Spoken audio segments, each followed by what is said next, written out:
Bismillahirrahmanirrahim. Assalamualaikum warahmatullahi wabarakatuh. Alhamdulillah. Alhamdulillah rifa'i darajatin ulil ilmi fi rafati aliyati masahili talabil ilmi ila ghadahul jannah.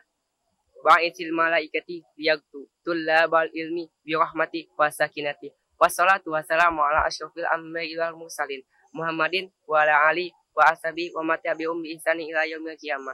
Amma ba'du. Pertama-tama, marilah kita panjatkan rasa syukur kepada Allah Subhanahu wa Ta'ala yang telah menjadikan ilmu sebagai cahaya kehidupan dan sebagai jalan keselamatan bagi orang-orang yang berpegang teguh kepadanya. Salawat serta salam marilah kita sampaikan kepada Nabi kita, Nabi Agung, buah hati Siti Aminah, jantungnya Siti Khadijah, dan intannya kota Madinah. Beliau adalah Nabi kita Muhammad SAW yang telah membawa kita dari zaman jahiliyah, zaman kegelapan, menuju dengan zaman penuh keilmuan dan menuju jalan yang lurus bawah naungan panji Islam, iman, dan ihsan. Di dalam kesempatan yang sangat berharga ini, saya akan berbicara di hadapan hadirin semua dengan tema keutamaan menuntut ilmu. Allah Subhanahu wa Ta'ala telah berfirman di dalam Al-Qur'anul Karim. A'udzu billahi minasyaitonir rajim. Bismillahirrahmanirrahim. Yarfa'ullahu alladzi amanu minkum walladzina utul ilma darajat. Wallahu bima ta'maluna khabir. Al-ayah. Allah akan meninggikan derajat orang yang beriman di antaramu dan orang yang diberi ilmu pengetahuan beberapa derajat. Dan Allah Maha mengetahui apa yang kamu kerjakan. Quran surat Al-Mujadalah ayat 11. Nampak dari ayat di atas dengan jelas bahwa Allah Subhanahu wa Ta'ala akan meninggikan derajat orang yang menuntut ilmu dan diberi ilmu. Karena mereka menuntut ilmu hanya semata-mata karena Allah Subhanahu wa Ta'ala dengan tujuan mendapat ridhonya.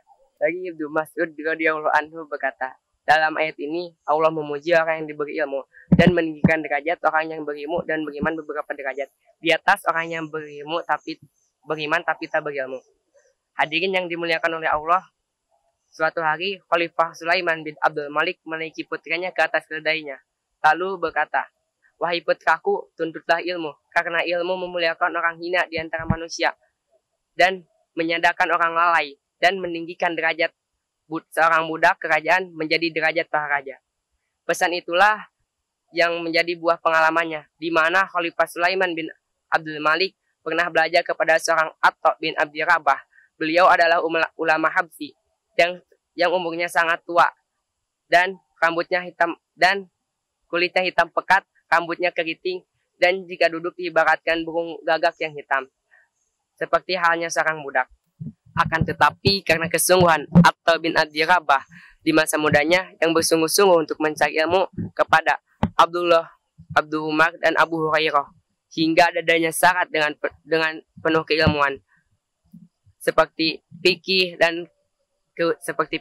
dan periwayatan hadis yang langsung bersumber dari Rasulullah SAW. Karena itu seorang khalifah pun berhak untuk menimba ilmu dari beliau. Hadirin yang dimuliakan oleh Allah, ilmu juga merupakan modal utama yang akan bermanfaat bagi kita walaupun kita sudah meninggal. Rasulullah SAW pernah bersabda, "Idza mata adama in qata amaluhu illa min salasatin, illa min shadaqatin jariyatin aw ilmi yuntafa'u bihi aw waladin sholihin yad'ulah." Apabila anak Adam meninggal, maka terputuslah semua amalnya kecuali 3 perkara, yaitu sedekah jariyah, ilmu yang bermanfaat, dan anak soleh yang selalu mendoakan orang tuanya. Hadirin yang diterhormat, Allah juga berfirman dalam Al-Qur'anul Karim surat An-Nisa ayat 162 yang menjelaskan bahwa berilmu adalah hal utama sebelum berkata dan beramal. Jelaslah bahwa Imam Al-Bukhari menjadikan ayat ini sebagai kewajiban berilmu sebelum berkata dan beramal. Maka seseorang wajib mengetahui dan berilmu sebelum dia berkata dan beramal. Hadirin yang dimuliakan oleh Allah, sekian yang dapat saya sampaikan. Kurang dan lebihnya mohon dimaafkan. Billahi taufik wal hidayah. Wassalamualaikum warahmatullahi wabarakatuh.